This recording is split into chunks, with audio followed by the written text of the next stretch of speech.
بسم اللہ الرحمن الرحیم اذا زلزلت الارض زلزالها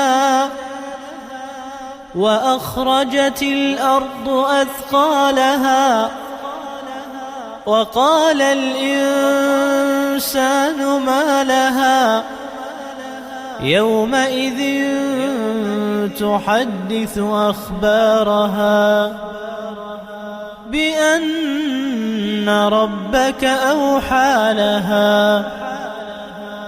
يومئذ يصدر الناس أشتاتا ليروا أعمالهم فمن يعمل مثقال ذرة خيرا يره ومن يعمل مثقال ذرة شرا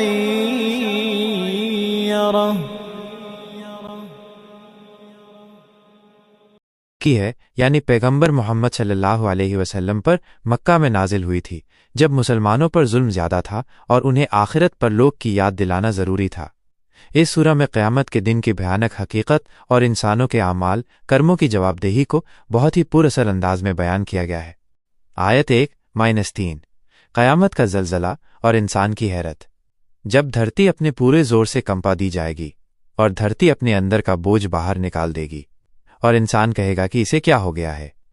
ان آیتوں میں قیامت کے دن کے پہلے بڑے منظر کا ذکر ہے جب پوری دنیا ایک زبردست زلزلے بھوکمپ سے کانپ اٹھے گی۔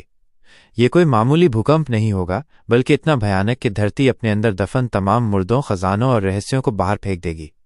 لوگ جو دنیا میں اس بات سے بے خبر تھے اس بھیانک منظر کو دیکھ کر حیرت سے پوچھیں گے کہ دھرتی کو کیا ہو گیا ہے، کیونکہ انہوں نے کبھی ایسا منظر دیکھا ہی نہیں ہوگا۔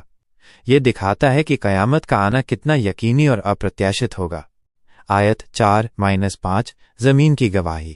اس دن وہ دھرتی اپنی سب خبریں بیان کر دے گی کیونکہ آپ کے رب نے اسے یہی حکم دیا ہوگا۔ یہ آیتیں بے حد اہم ہیں۔